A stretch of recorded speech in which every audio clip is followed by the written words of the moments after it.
అండి, welcome back my channel. నేను మీ స్వాతి. ఇవాళ మన రెసిపీ వచ్చేసి పర్ఫెక్ట్గా దాబా స్టైల్లో ఆలూ కుర్మా ఎలా చేసుకోవాలో ఈ వీడియోలో చూద్దామండి. ముందుగా ఒక మిక్సీ జార్ తీసుకొని అందులోకి యాలకులు, లవంగాలు, దాచిన చెక్క, 5-6 వెల్లుల్లి రెబ్బలు, అల్లం ముక్కలు, ఒక 10 మిరియాలు, ఎండు కొబ్బరి, ఒక 2 ఉల్లిపాయలను కూడా ముక్కలుగా కట్ చేసుకొని వేసుకొని మెత్తని పేస్ట్లో పెట్టి పక్కన పెట్టుకోండి. ఆ తర్వాత స్టవ్ పైన ఒక కడాయి పెట్టుకొని ఆయిల్ వేసి వేడైన తర్వాత జీలకర్ర, పచ్చిమిర్చి, సన్నగా కట్ చేసుకున్న ఉల్లిపాయలు, అలాగే ఒక 2 రెమ్మల కరివేపాకు కూడా వేసుకొని ఫ్రై చేసుకోండి.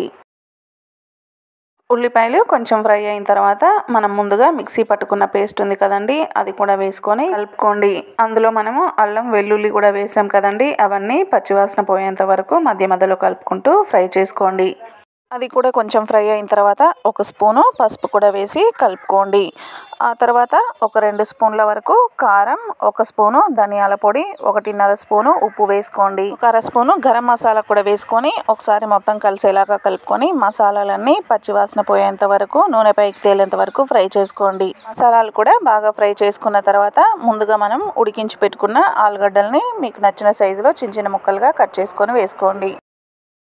ఆలుగడ్డ ముక్కలు కూడా వేసిన తర్వాత మసాలాలన్నీ ఆలుగడ్డ ముక్కలకు పట్టేలాగా ఒకసారి బాగా కలుపుకోండి.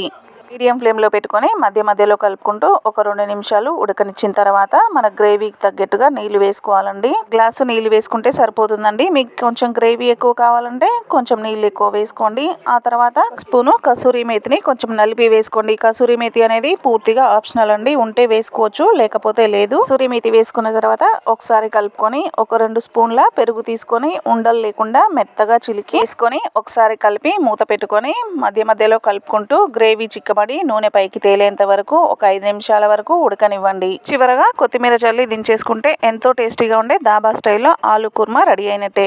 అయితే మీరు తప్పకుండా ట్రై చేసి ఎలా కుదిరిందో నాకు కామెంట్ బాక్స్ లో తెలియజేయండి. అలాగే నా వీడియోని లైక్ చేయండి, మీ ఫ్రెండ్స్ కి, రిలేటివ్స్ కి షేర్ చేయండి. అలాగే నా ఛానల్ గనక ఫస్ట్ టైం చూస్తున్నట్లయితే తప్పకుండా సబ్స్క్రైబ్ చేసుకొని నన్ను సపోర్ట్ చేయండి.